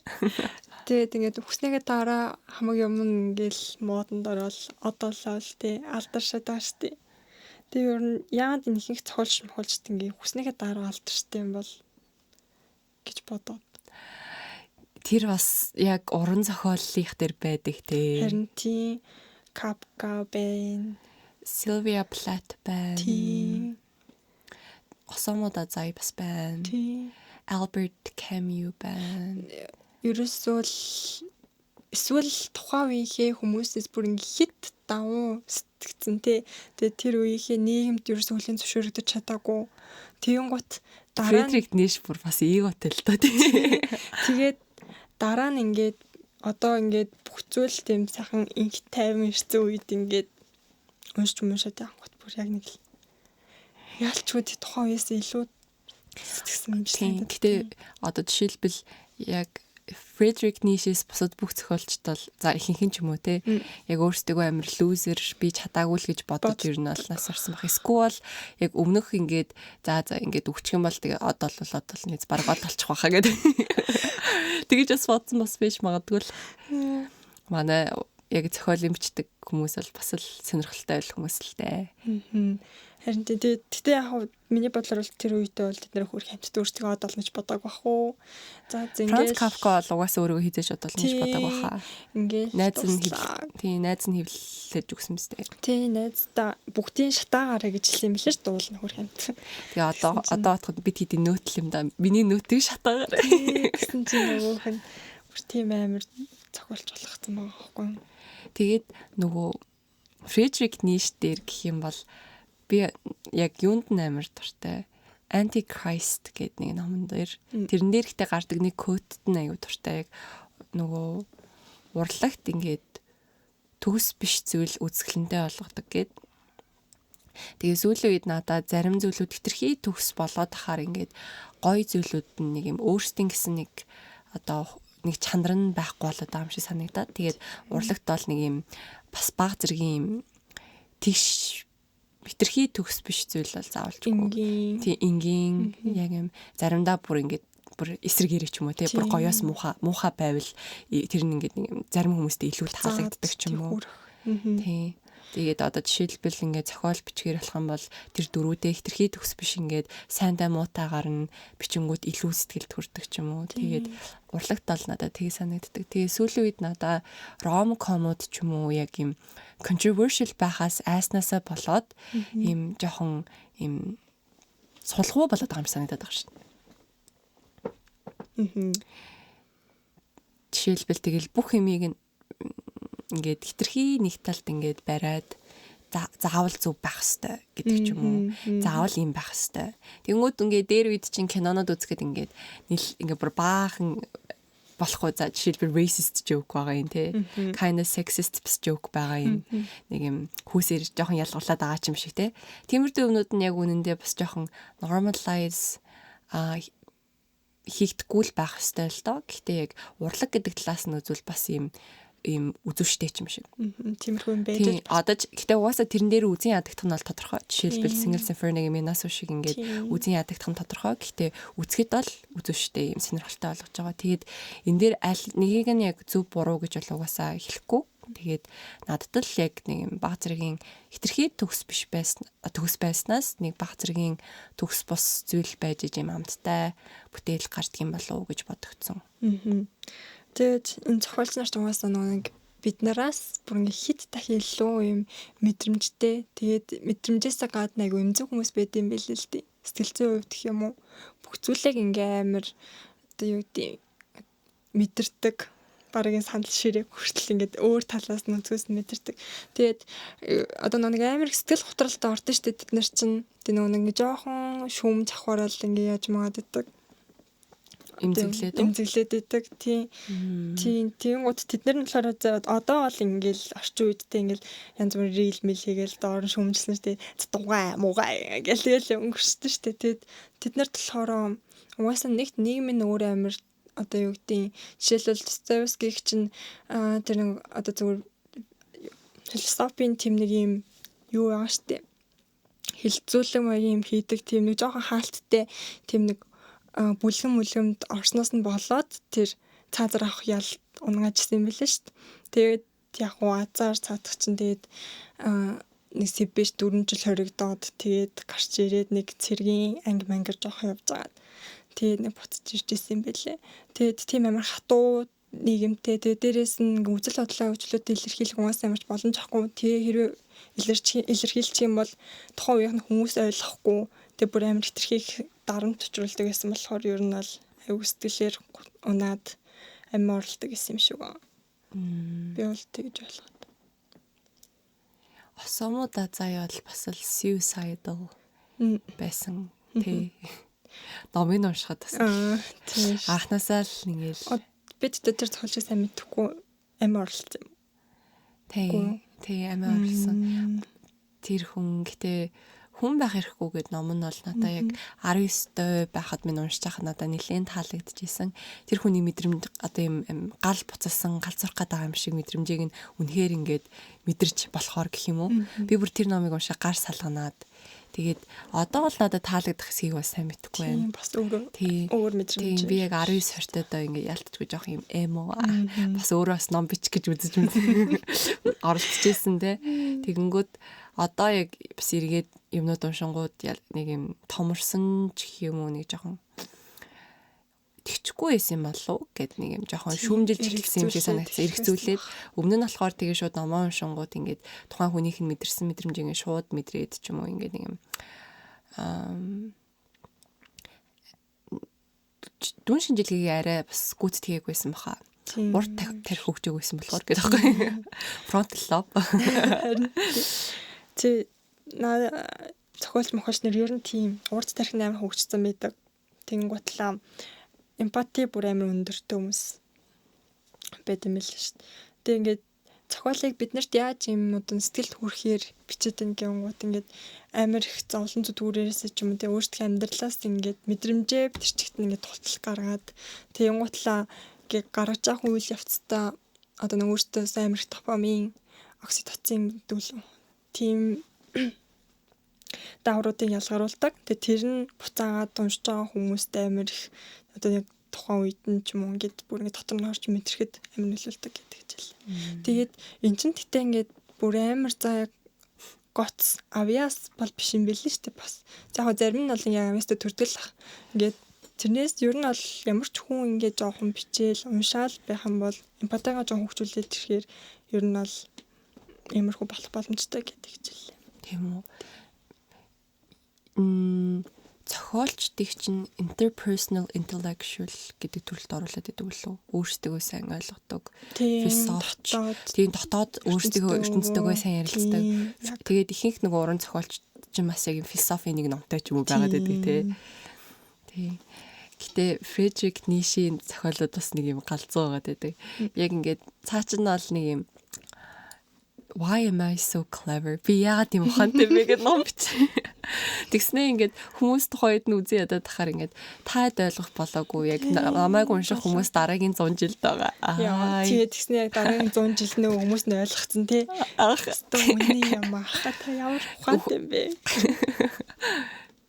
Гэтэ яг юм дүн шинжилгээ хийх чадвар нь бол яг айгүй мундаг санагддаг. Гэтэ жоохон сөрөг болохоор нэг талаараа бас жоохон сэтгэл зүйн хувьд бол бас нөлөөлдөг байх гэж би бол боддгийн. Тийм жоохон философийн өөртөө тийм нэг ярилцсан номнууд уншгаар тэгтээ ялцчихгүй нэг жоохон мэдгүй надаа тийм амар бас дарк гин чайшин тэгтээ жоохон хүн санагдаад шүү дээ. Чамд тэгтгүй жоохон яалтчгүй нэг юм тийм мэдрэмж төрүүлдэг. Гэтэ яг уншгаар бүр ингээд амар Лана Дель Рейн дуу сонссон юм шиг ингээд амар мэдрээл. Нэг 2 хоног хямарч. Ялц чи үзэж байгаа уншиж байгаа юм бол нэлээд сайн нөлөөлдөг л тоо нэг юм. Харин тийм Альберт Камю ч бүр дөнгөж 44 настай Нобель авсан юм л шүү дээ. Сайхан залуу шүү. Альберт Камю бол миний celebrity crush. Би бас нэг сүлд китоны өмнө бас нэг юм нэг философи билүү тийм бас нэг тийм YouTube сувг тэрийг хальт сонсоод тэн absurdism үзэлтэй нөгөөх нь үлээ амар nihilism existentialism тэр бүр монголоор би хэлж яар би бүр хэлэх гэж аваар зовжсэн existentialism exist гэж хэлжээж араас нь хэлээд харин тийм байлээ. Монголоор ч уншиж чадахгүй. Харин тийм оршихуун хямрал. Амьдрал угаасаа утга учиргүй гэж үгээд. Identity crisis юм уу те. Харин тийм. Гэхдээ тэр үзэлтэй амар гой санагдаад тий. Угаасаа хүн бол яалч ч үнгээ нэг ухаантай амьтан учраас л амьдралаас ямар нэг утга учир хайгаа яваад идэг насанд. Тэрнээс яг үнэндээ бол амьдрал өөр ямар ч утга учиргүй гэхэр бас нэрэл тийм байлээ шүү. Энд дээр нэг анимын quote оруулах юм бол Attack on Titan-ы яг тэр чин Ackerman, Levi Ackerman-ы ах нь cousin яг ингээ өхөөсөө өмнө ингээд нэг үг хэлдэг. Тэр хүн болохоор яг юм киноныхоо яг гол дөрөвд бол нэг амар ордоггүй. Ер нь бол ихэнх зүйлүүдийг ингээ ажиглаад үйл явдалд нөлөөлөл явж исэн. Тэгээ бас утга учир бас ингээ хайсан юм шиг байгаа. Тэгээд тэр хүний хэлж байгаагаар төгсгөлт нь болохоор ингэдэг байхгүй юу. Ингээд хүн болгон ингээд ямар нэгэн зүйлийн боол байгаа. За эмэгтэй хүн юм уу? За эсвэл мэдлэг юм уу? Мөнгө юм уу? Тэгээд хүсэл, зориг гэд ингээд яг тэрийг тэгнэ гэд тэр зүйлийнхээ боол болцсон л явахгүй бол энэ амьдрал хэтэрхий утга учиргүй гэлээ. Тэр хэсэг бол амар гоё юм уу? Баахан дөрүүд ингээд гарч байгаа штэ. Тэгээ тэр бүрийнх нь ингээд хэсгүүд нь за энэ хүн энэний төлөө ингэж явж байгаа ийм гэл гарахаар Attack on Titan бол бүр үнэхээр гайхалтай бүтээлээ. Бүр над чинь чамаас сонсроод үзэхнэ. Үзээрэй. Үзчих واخа. Харин тийм одоо тийм Толстой болохоор амьдралын утга учирныг яг юу гэдгийг бас ингээм амар хайгаад идэг. Ерөөсөө ингээл амьдрал дээр хүн төрлөө тэрнээс хойш ямар утга учирын төлөө яг амьдраад байгаа юм тий. Нөө Иван Ильичийн хүлгээд нэг зохиол нь байдаг байхгүй. Айгу цөөхөн 100 тооцтой. Би сонсч байсан байна. Тий. Тэрэн дээр болохоор ингээд ер нь бол гол утга санаа нь хүн ингээд хэтэрхий ингээд амьд байх үедээ ингээд амьдралаас утга учраа хайгаад тэр хайж байгаа утга учрнууд юу гэдэг нийгмийн статусч байд юм уу те ингээд бусдад хүндлэгдээд ингээд нэг аз жаргалтай юм шиг эсвэл дүр эсгээд явах юм ч юм уу ингээд өөрөх нь амьдрал утга учир юм болов гэж бодоо явжсэн ч яг үнэндээ тэр болгоно амьдрал утга учир байгаагүй. Яг тэр зохиол дээр болохоор хамгийн гол утга учир нь ерөөсөө л ингээд одоо гэр бүлтэй цаг зарцуулах ч юм уу те. Нэгэн тал хайртай гэдэг хамт амьдарч байгаа юм бол их нэртэй нөхөртөө үр хүүхдүүдтэйгээ хамт ингэж байж тэднийг хайр хүндлэлийг мэдрэх өөрөө бас буцаагаад тэднэртэй хайр хүндлэлээ ингээд одоо мэдрүүлэх тийм зүйлээс л ингээд амьдрал утга учирыг мэдрэх хэрэгтэй мэн гэд утга санаатай байгаа даа байхгүй юу. Би наадхан дээр чинь би одоо хөвшөрсөн бахта TED Talk үзээд амар entertain хийдэг болсон заа. Би ингээд бүр тасралтгүй ингээд 20 минутын 2 бэлтэг үзээл бүр ингээд шүтээ пүү. Би тэгээд яг 10 жилийн ангийн сурагч нартай ингээл TED Talk үзэрэй гэж хэлэхээр би бүр амар хөвшин мэдэхгүй нэ. Нөгөөдөө тэр нь юу байдیں۔ Харин тийм so old. Uncool мэдээгүй юу. Би нэг дээрс тэгэж хэлсэн. Тэгээд за тэр ч яг тэр TED Talk дээр болохоор 83,000 тархины сканыг ерөнхийдөө бол харсан гэд 10 жилийн өмнөх бичлэг заяа. Тэрэн дээр ингээд сэтгэл зүй хийхдээ тархиных нь одоо MRI зургийг нь харах шаардлагатай. Тэгээд хүний одоо эмчилгээр болох юм бол эм бичиж өгтөө ингээ MRI зургийг авч бичдэг хэрнээ хүний хамгийн чухал эрхтэн болох тархи дээр ягаад сэтгэл зүй одоо зөвлөгөө ч юм уу эсвэл psychiatry гэдэг үлээ. Яг эм бичиж өгөх дээрээ ингээд MRI зураг ашигладаг юм бэ гэж. Тэгээд тэр талаар ярьж агаад тэр TED Talk дээр тэгээд төгсгөлд нь тархинд ингээ хамгийн сайн нөлөөлдөг зүйл бол gratitude буюу ингээд талархах, юм талархах. Тийм. Одоо өөртөө байгаа зүйлдээ талархах. Тэгээд тэр чин тэгэл бас нэг талаараа зарим хүмүүсийн хэлдгээр итгэл үнэмшил гээд бас яг шашин шүтлэг бас болох боломжтой гэд. Яг тухайн хүн нь яг тэр мэдрэмжээ биеэсээ ингэж ялгаруулахдаа ямар байдлаар ихээс илүүтэйгээр ээжтэй ч юм уу, гэрийнхэнтэй ч юм уу, эсвэл бурхандаа гэх мэтчлэн ингээд. Тэгээд бас нэг талаараа харах юм бол ингээд шүтлэгтэй хүмүүс илүү нэг юм бас жаргалтай байгаа юм шиг харагддаг нь. Яг ийм тархины бүтэц талаас нэг тиймэрдүү учиртай тархинд маш сайнаар нөлөөлдөг гэдэг. Тэгээд бас тархи амир эмзэг болохоор гаднах гавлын сатуу болохоор жоохон толгоо гэмтэйх ч юм уу эсвэл арх тамхиас жоохон багасаарай гэдэг. Тэгээ хар тамхи ч юм уу эсвэл ийм хортой зүйлс хэрэглэнгүү тархинд ингээд нүх үсээд тэгээд зарим тохиолдол юм бол 25 нас хүрэхээр нөгөө урд тархи хөгжих үедээ хүрэхгүй ч юм уу тэгээ болчдөг. Тэгэхээр бас яг тархиаа сайн хайрлахын тулд хортой зуршлуудаа ч юм уу багасгах хэрэгтэй мэлээ гэж би бодсон. Хортуудаа сайхан амьдрахын тулд харин тийм нөгөө нэг хүн үхээд 7 секунд л 7 секунд л ах. Одоо минутанд биш баг. Нөгөө нэг гой өнгөрсөн нөгөө нэг дурсамжуудаа боддог гэд. Тэгээ тэрийг яаж баталсан гэсэн чинь MRI-аар бас харж тэгэж яажсан гэд тэгсэн байсан. Харин тийм чамаасаа MRI гэдгсэн чинь нэг бас тэгчихсэн шүү дээ гэдгэн дурж ирсэн. Тэгэн гот тийм талархал бол яг тийм одоо хүн болгон талархах ёстой байгаад байна. Тэгээд нөө саяны Альберт Камюгийн талах гэнэ. Лайк талах. За Альберт Камюгийн талах гэдэг нэг зохиол өдр гэдэг. Тахал. Тийм тахал дээр одоо нэг сая чи шашинд ингээд бурханд талархах энэ төр гэж ярьж шít. Тэгэн гот тэрэн дээр аав нэг тэдний шашны хүн өөрөө нөгөө тахал тусчаад ингээд бурхан намайг аварна гэсээр хагаад яг үндэ бурхан ч аврахгүй нэг нас орчтой штэ. Тэгээд тэр тахал бол үнэхээр бас юм абсурд тийм юу илэрхийлсэн гоё зохиол хэлээ. Зөвөн л дээ. Тийм ерөөсөө бичиж байгаа байдал нь амар гоё. Харин тийм одоо ингээд амьдрал дээр яг ингээд цагаа тулангууд одоо чи бит хоёр ч юм уу те яг ямар зантай хүн гэдэг нь яг цагаа тулахаараа л мэдэгддэг гээд. Жишээлбэл яг өхлийн ирмэг дээр ирэх юм бол чи намайг хаяа явах уу эсвэл намайг аврах уу гэдэг нь те яг тухайн үед л чиний сайн би ч өөрөө мэдгүй. Би ч өөрөө мэдгүй. Тэнгууд яг чиний нөгөө даалт ухамсараараа ч юм уу эсвэл яг тэр тухайн мөчөд чи яг юуг илүүд үзэж гин гэдгээс хамаарат одоо юм тийм яг худал хуурмгийг тэр номоор ингээ илэрхийлээ гаргацсан байгаа даахгүй. Тэгээ бас олуулаа байвал бас өөр биш магадгүй бах. Ганцаараа байх юм бол яг жинхэнэ өөрөө гарч ирэх байх. Олуулаа байнгут яг нэг сайн хүн нь ингээ сайн үйлдэл хийх юм бол нөгөөмөөс нь дагаад бас байж магадгүй. Гэтэл яг бүр ингээ гамшиг тохиолдсон тий. Бүр яг ингээ эгзэнд харцсан. Тэр үед бол зүгээр хүн бол юм л өөр үгүй гэстэй наа чи тийм байхгүй чи сайн хүн болж ижиглэхэ байл гэж буу юм болох. Яг үндэ сайн муу гэж байхгүй гэдэг чинь тэн дээр л гарч ирэх байх та. Тэнгууд одоо тэр нэг бурхан шашин гэж яриад байдаг. Тэд нэр маань бас яг ярих юм бол цаагаараа ингээ бас худлаа гэж гаргаад байгаа хгүй. Тэд нэр одоо бид нар ингээл би чамд нэг дээр ярьж аврага үзүүлдэ үү гэлтэй. Яг ингээд инхийн сайхан цагт болохоор тэд нар чинь яг ингээд үнэн бодтой юм шиг хэрнээ яг цаагаараа бол яг бүр үнэхэрийн биднэрт тийм хэрэгтэй хамааралтай зүйл яг мөн үү? Эсвэл үнэхээр худлаа ингээд энэ үү гэд тийм бас талаар өнцгөөс нь харуулсан байлаа. Тэр нас айгүй гоё сонирхолтой. Ер нь айгүй зөв юм байл шүү дээ. Би бүр ингээд яаж ийм зохиолч нар байдаг байна гэж бодсон.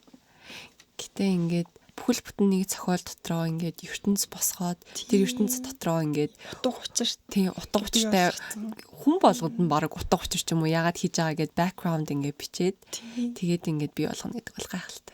Айгүй юм ойлгуулаад тэгээд тэндээс чинь George Orwell гэд бас зохиолч байдаг 1984. Тэр бол sci-fi ном гэж ах явж байгаад одоо унших юм бол яг ингээ бодит юм шиг тэгээ яг одоо болж байгаа юм шиг. Тэгэхээр гэтээ бас сонирхолтой л доо. Яг яаж ажиллахаар тэгж бүр төрүүлээ зэтгээд энэ тий. Гэтээ бас магадлал юм болов уу хаа мэдгүй. Жишээлбэл би бас юм ингээд таамаглаа бичсэн чинь тэр нь би илчил наваг бас ирээдүйд их болоо. Баялаа бичиж үзэхгүй. Тэгээд тэдэн жилийн дараа одоолох нь. Тэрүүгээр одоолох. Гэтэ бас цаашдаа яриул ингээд номон дотор байгаа дөрүүдийн задаргаа яриул бас сонирхолтой л. Амар сонирхолтой. Одоо тэгээд хоёлыг нэг Gatsby шүү дээ. Gatsby дээр хүртэл задаргаа ингээл хүмүүсийн зан аргатрыг харуулгангууд бас сонирхолтой юм билээ шүү дээ. Нэг дээр ярьж үзсэндээ. Тийш ялтчгүй ингээд тухайн хүний анх төрөөд за дутуугийн комплекс ч юм уу за эсвэл хүмүүжсэн ингээ байдал attachment style гэл те одоо avoidant гэдэг anxiety гэл тэгээд тэднэр нь дээр нь суйрлаад ингээд түн шинжилгээ хийн гэдэг бол амар сонирхолтой. Тэгэл тэрэн дээр чинь бас нөгөө MBTI гэл 16 төрөл байна. Тийм. Дүр дээр нь тий яг тийм төрлийн хүн байна гэдэг. Би MBTI таах бол амар дуртай. Намайг таалта. INFP. Вау. Тамдээ хэлчихлөө би. Үгүй. Nice. Номершдаг хүмүүс ер нь INFP байх гэдэг ч гэж. Тийм үү. Нилээ романтик тэгээд хөөрхөн нэг юм зөөлхөн байрын ногоон өнгөтэй MBTI-д ногоон өнгөтэй юм ийдэг. Харин тий бас тэгтээ өөрчлөгдүүлээд л та. Чи тэгж нь үү? Миний бол ерөөсөө өөрчлөгдөж байгаагүй. INTP гэдэг лөө. Чиний тийм болсон уу? Тийм болоод идэв. Ингээ амьдрал нухлагдаж байна та миний найз. Ингээд F чинь тэгэл одоо эмоц ихтэй л. T чинь тэгэл ялтчихгүй ингээл нөхцөл байдлаас шалтгаалал ингээл бодож шийдвэр гаргадаг болж шүү. Ухаантай болж байна. Тэнгуут чи ер нь хувийн хөгжлийн ном хэрэг уншдаг вэ? Би багтаа их уншдаг байсан. Ер нь багтаа тийм байт юм багт. Эсвэл хүмүүс одоо уншдаг л бах тийм. Уншиж байгаа хүмүүс байгаа хаа. Би бас амар их багтаа уншдаг. Баг гэдэг нь 12 дугаар анги мэн гэдэг юм болов уу? Нөө түлхүүр гэдэг нууц түлхүүрчлөө. Нэг тийм ном байгаад дэтгсэн шүү дээ. Нууцын хүч гэл тийм тэр мөр нэг суртаа уншаал. Гэтэ яг нууц бол угаасаа бас яг ингээд нэг талаараа бодвол тархины нэг юмыг ажиллуулж байгаа л та тий. Ер нь яг ном уншаар бид нэр угаасаа ямар нэг юм уншаал төсөөлж наадаг чинь тархинд ямар нэгэн байдлаар хөрөнгө оруулалт хийж байна. Миний бодлоор надад хүний хөгжлийн номуугаар нөлөөлсөн гэж би боддог. Ягаад вэ гэхээр энэ ихтэй миний л туршлага, миний л одоо тулсан зам. Тэгээд би яг ер нь бол ном уншдаг дуртай. Тэгээд 7 дугаар анги болов 8 юм уу? Ер нь бол 8 дугаар анги болов. 8 дугаар ангиас хойш ер нь хувийн хөгжлийн номнууд аягүй уншдаг байсан. Ер нь бол бараг 11 юм уу 12 хүртэл ер нь бол хувийн хөгжлийн ном ер нь бол уншиж байсан. Ер нь бол уншсаар л байсан. Тэгэнгүүт нөгөө яг давтамжтайгаар яг тэр номнуудаа уншаад эхлэнгүүд адилхан байгаа зүйлүүдийг ажиглаад нэг хэвэн цутгацсан юм шиг. Тэгээд нэг талаараа надад ингээд би мэдрэмжээ ерөөсөө илэрхийлж чадах болсон байсан. Ингээ яагаад вэ гэхээр одоо жишээлбэл ингээд нөгөө найзуудтай нөлөөлж маллагч болно гэдэг нөгөө Дейл Карнегийн ном байдаг. Тэгэнгүүт тэр хэд дээр чинь ингээд баг зэргийн ингээд ууралахгүй ч юм уу ер нь бол сайн талаа дандаа харуулсан дандаа зөв байх гэдэг дээр тэгээ би ингээд найзуудаа бас жоохон ойлгодоггүй ч юм уу эмпати бас багтаа байсан биш магадгүй найзууд маань ингээд жоохон хэцүү юм аянгууд нь би зүгээр штэ дандаа зүгээр штэ болно штэ гэдэг. Тэгээд дараа нь яг ботсон чинь яг бас болохгүй үед нь яг болохгүй гэдгийг харахгүй байх юм бол тэр нь бас нэлийн сүргээр нөлөөлдөг. Тэгээд би яг тэрнээсээ болоо бас жоохон нэлийн хүнд бас жоохон сэтгэл санаанд жоохон уналттай бас байсан. Яг тэрийг анзаарчаад.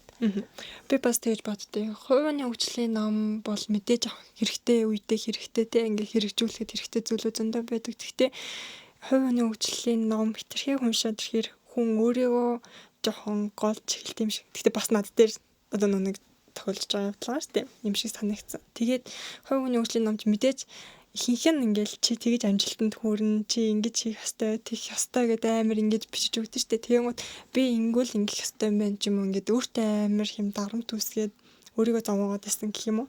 Тэгэнгүүт нэг Том Зургийн амьдрах тийм.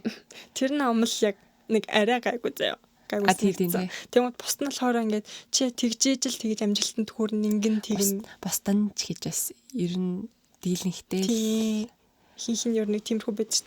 Гэтэ бас сайн номнууд бол бас байгаа. Хувийн хөгжлийн номууд дундаа яг судалгаан дээр суурилсан.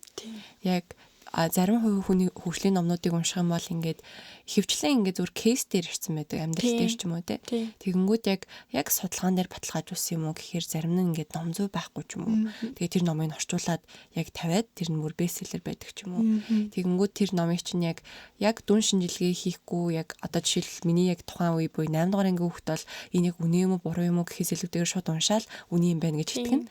Тэгэнгүүт бас яг хувийн хөгжлийн номыг бас 100% бас яг санал болгох уу гэвэл бас жоох асуудалтай. Тэгээ бас нөгөө яг хитрхи бас дандаа зөв байна гэж бодож байгаа чинь яг саний дарамт болно гэдэг шиг яг нэг юм тэр зүйлийг битгий бодоорой гэхээр шууд боддог штэ. Тэгэнгүүт ингээд би сайн хүн байх хэвээр гэж ингээд хэцүү байхад чинь бодоод ах юм бол тэрнээсээ болоод ингээд далд хумсартай стресс агуулад тэгээд тэр нь ингээд аяанда томроод жоохон хэцүү болох магадaltaй.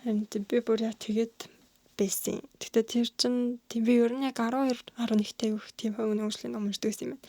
Яад ч юм уран зохиолыг би зөв үлгэр гэж боддог гэсэн. Actually same тэгсэн чи юу вэ? Явуулаарэ. Гайхалтай зүйлээсний яаж орхиж чадваа. Тэгэнгүүт одоо ингээд судалгаан дээрээс үзэж байгаа хгүй хувийн хөгжлийн ном болон уран зохиолын ном хоёрын одоо ялгаа гэх юм уу? Одоо уншсан хүмүүсийн Тэнгүүд ингээд фикшн төрлийн зохиолууд болохоор ингээд бусдыг ойлгох чадвартай одоо эмпати бол амар өндөр. Тэгэнгүүт хувийн хөгжил буюу нон фикшн болохоор бага одоо нэг өөрчлөлттэй нэг бусдыг тэгэж нэг одоо өөрийгөө бусдын оронд ингээд орлуулж тавих чадвар нь ер нь жоохон бага байт юм лээ. Тэгээ мэдээч угаасаа фикшн бол ингээд хэл найруулга тий ингээд дүрслэлийн хувьд бол амар хөгжүүлж байгаа шүү дээ. Бид нар чинь яг уншаалаа тэр дотроо харуул ингээд гоё явдаг. Тэгэнгүүт фикшн нон фикшн болонгууд мэдээлэл төвтэй яг л нэг тэр нэг хэсэг бүлэг мэдээлэл дээрээ л ингээд дэлгэрүүлээд явдаг ч гэдэм юм тиймэрхүү юм лээ. Тэгээд мэдээж фикшн бол илүү гүн гүнзгий бодуулна. Нөгөө нон фикшн болохоор илүү практик. Тэгээ шинжлэх ухааны суртахууныхаа үүднээс болохоор одоо уран зохиолын номнууд бол ингээ олон талтай байдаг бол хувийн хөгжлийн номнуудад зөвхөн нэг чиглэлтэй тэр номд бол агуулгатай баригдсан байдаг ч гэдэм юм. Тиймэрхүү юм л. Манай ангийн нэг хүүхэд 10,000 номны датагаар ингээд ном recommend хийдэг. Тийм аппликейшн юм уу? Аппликейшн биш зүгээр алгоритмаар recommend хийдэг. Тийм веб хийгээд Тэрийг л хальт бодсон. Гэтэ тэрийг бас хийгээд бол бас яг алгоритмыг болчуулах амар гоё байх гэж бодож байна. Ялангуяа одоо манай үгэн дээр нь суйрлаад тэгж болно. Тэгээд нөгөө жанраар нь ч юм уу. Тэгээд тийм хөтөлийн ном гэл. Тийм тэгэнгүүт яг киног ч юм уу яг төстэй байдлаар ингээ олох олдоц ихтэй хэрнээ яг номон дээр ингээд ихэвчлэн мейнстримүүд нь жоохон гарч ирээд байдаг болохоор юм. Тэгээд ном чинь яг ингээд яг уншигдахгүй ил тод трейлер шиг зүйл байдаггүй болохоор нэг уншчил үзэхгүй бол ингээд байдаггүй. Зарим номнууд бол бас яг төсөөснөөс жоохон өөр байгаа. Сэтгэл гонсоох асуудлууд бас байгаа. Тэгэнгүүт яг гоё номнууд бол ингээд бас гоё байж идэг те. Тэгэнгүүт яг recommend хийдэг тийм юмнууд бас байвал гоё юм байна гэж би бодсон. Тийм тэгэнгүүт хүмүүс яг гоё ингээд үнэн шударгаар тий заавал нэг одоо юу гэдгийг үнэлгээ өгчөд гардаг ч юм уу. Тийм байвал бас зүгээр юм тий. Тэгэнгүүт хүмүүс одоо нэг дараагийн уншиж хүмүүс нь тэрийг хараад ер нь нэг үнэлгээ нь хийрэн ч юм уу. Байвал бас нөлтөө мөл үү. Тэгэл гитаас надад ч бас асуудалтай хаа ингээд хүн өөр ялаа. Тэгээд нэг хүн таалагдахгүй нэгүүд яг өөрт нь таалагдах боломжтой байгаас алдах боломжтой шүү. Бас тийм л бах тий. Тэгээд яг ревю хийхээр бас яг нэг талаараа хүмүүсээс хоорондоо адилхан болоод мейнстрим тренди номнуудаас их гарч ирэх байхаа. Тийм. Тэр бол бас үнэн. Гэтэ би бол одоо яг гоё Монгол зохиолууд уншмаар байгаа. Яг гоё Монгол сайн бичигдсэн. Тэгээд яг ийм бас дээр үеийн зохиолууд ч юм уу те.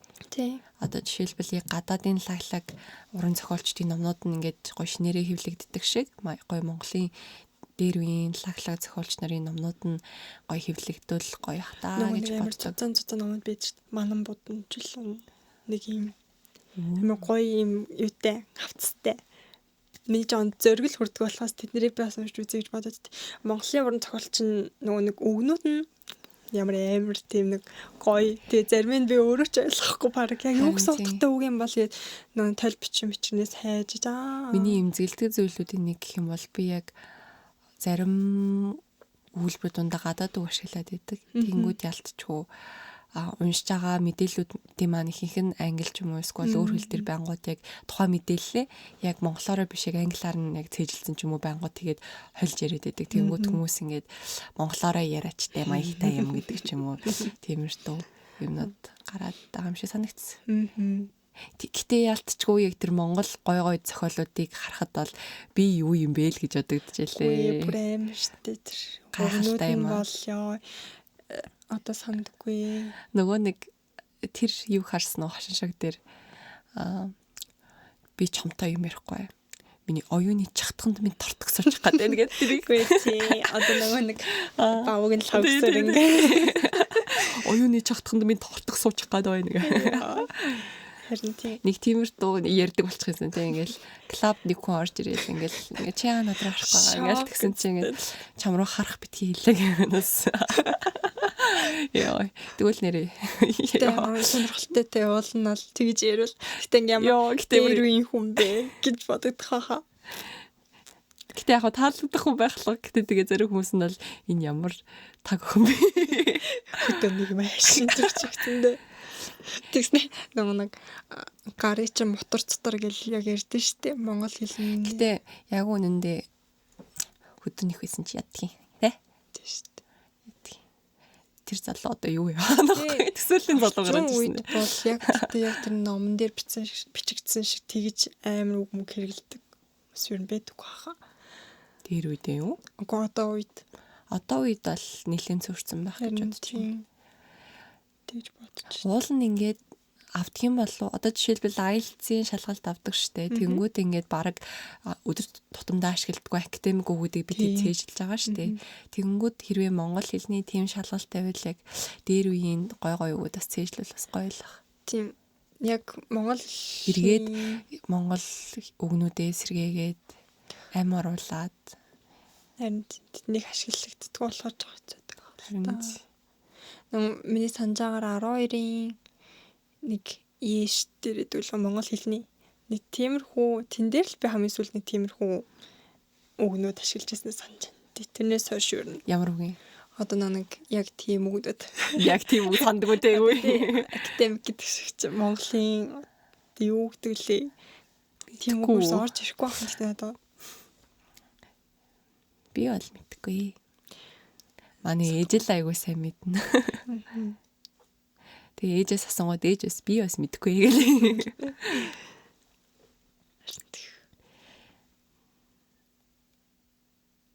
За хоёулангийн подкастын ерэн цаг нь хэр утсан бол доо? Бараг болж байгаа. Харин би сайн нэг мэрийг ч марцчихлаа. Инээж захтаа. Оо.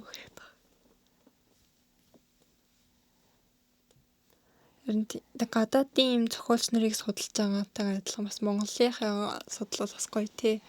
Ер нь Монголынхаа түүхийг бас ер нь нийтэд нэг сайн мэддэг байл зүгээр. Ялангуяа Монголын түүхийг хэдүүлэл сайн ингээд сайн цээжилж монгол хүн гэдгээрээ бахархаж явахгүй бол ялтчгүй устж өгөө болох магадaltaй шүү дээ. Ялангуяа тэгээд хэдүүлэнгийн үзэж байгаа контентууд нь яг гадаад хүмүүсийн контент байгаад байгаа болохоор манай Монголын түүхийг гуйлах ч юм уу тиймэрхүү үйл явдлууд бол угаасаа байгаа болохоор өөрсдийн гэсэн нэг юмтай Монгол гэсэн зүрхээ юм бодоо да. Нөгөө би биелгийг билүү морин ураг царай биш үү дээ. Юу вэ? Нөө хятадд патентлцэн гэдэг л юм. Нэг тийм би сонсч байсан санагдчихлаа. Тэр үс амар харамсалтай тий. Наадгын чин талаар бол сонсоогүй мөн гэхдээ харамсалтай л. Тиймэрхүү байна. Тэгээд би бас нэг од мөндөр эд штэ. Од мөндөр бол гэтээ ялцчихгүй бэстэй. Би од мөндрийн подкаст үнэхээр дуртай. Тэгээд нөө Бямбын Эренжингуайн талаар би нэг сонссон юм.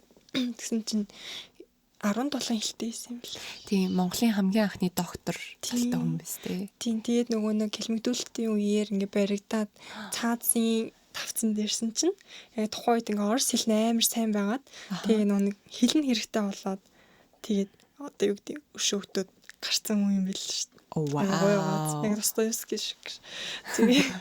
Тэгэл ер нь тэндээсээ тэгж гарснасаа хойш бас аюу их юм хийж бүтээсэн мундаг хүн байгаа юм чинь. 17 хэлтэй гэдэг чинь юу гэсэн юм бэ? Гайхалтай. Яа, ямар лаг юм бэ те 17. Тэгин гутлаа тэр нөгөө нэг ярьж байгаа юм болохоор ингээд нөгөө гадаадын хүмүүс Никол Теслаас амар олон хэлтэй те. Тийм. Би нэг найзтайгаа Никол Тесла юу Томас Эдисон нөө гэдэг дээр мэтгэлцээ. За. Тэгээд миний хувьд бол Никол Тесла бол ингээд the best guy. Тэгээд харсан чинь ялтчгүй Никол Тесла болохоор яг юм том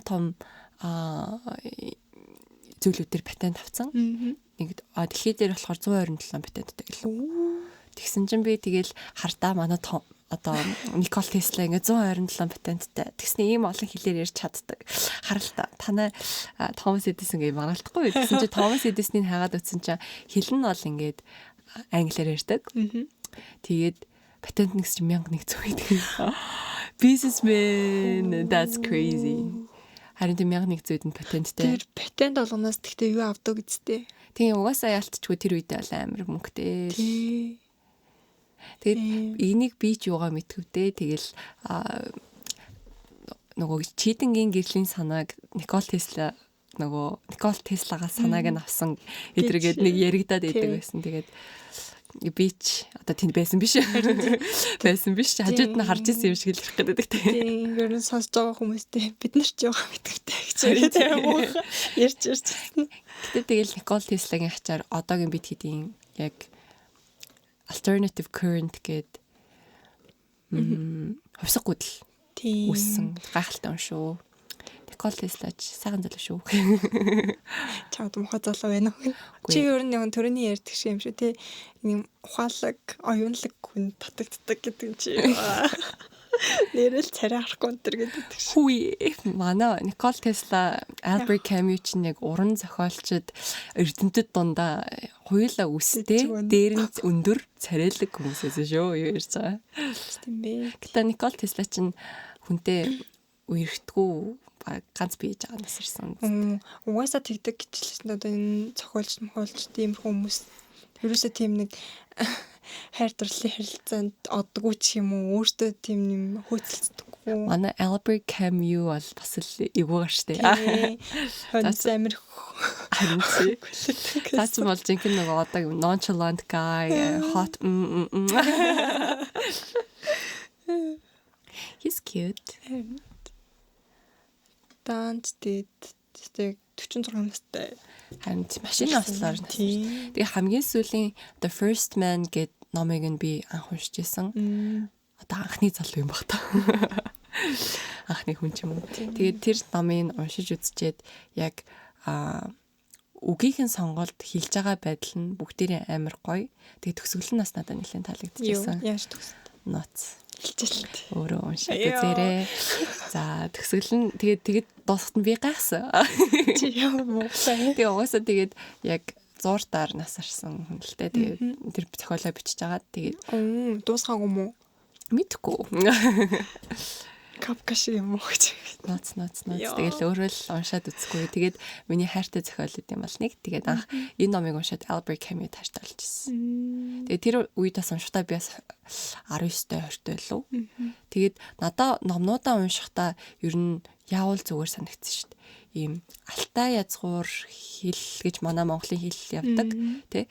Тэгэнгүүт яг монгол хэлтэй төстэй өгүүлбэрийн бүтцтэй нь бол Солонгос Япон. Тэгэнгүүт яг одоо Япон Солонгос ном уншиж байгаа бол англи орчуулгатайг нь биш яг монголоор нь орчуулад уншчихвал илүү гоё төсөөлөгдөнө. Англиар уншингууд нэг юм арай өөр мэдрэмж өгөхөөр санагдсан. Нэг өгүүлбэрийн бүтэц үг юм. Тийм өгүүлбэрийн бүтээсээ шалтгаалаад жоохон юм мэдрэмж нь өөр санагдаад идэв. Эсвэл миний бодолч гэж бас магадгүй. Тэгээ ер нь тийм баха одоо бидний одоо нэг чихний чимэг бас аялал захан монгол хэлгээд тэрний чинь юу юм уу гэж чинь биш тэрий биш аргалын утаа бүргэлсэн стикер төрсөн бэ гэ. Тэгээ өнөөдөр тэрийг чинь нөгөө нэг англиар орчуулсан чинь нэг би орчуулж эхлэхгүй шүү. Чи өөрөө л орчуулж хэлээ. Хэлэхгүй. Тэрсэг байх. Гэтэ тэгээд Монгол олон үгнүүд байдаг. Тэгэнгүүт англи хэл дээр болохоор тэр үгүүд нь бас жоохон ганцхан үгээрээ орлуулж ажилладаг. Гэтэ бас олон үг ашиглаж болж ийн, олон төрлөөр мэдрэмжээ илэрхийлж болж ийн гэдэг бас нэг бодлын гоё шүү тийм ээ. Тэгтэл яг өөрийнх нь хэл дээрээс л уншвал болно гоё тий. Яг тэр хүн яг юу гэж илэрхийлж өөрөө бичсэн би яг орс хэл сураад яг гоё орсын классик номнуудыг уншиж үзхийг амар хүсдэг. Гэтэ ялцчгүй ингээд орсын номнууд ч юм уу ингээд тэр чинь сүүл би тий уран зохиолууд тэр чинь юу байлаа?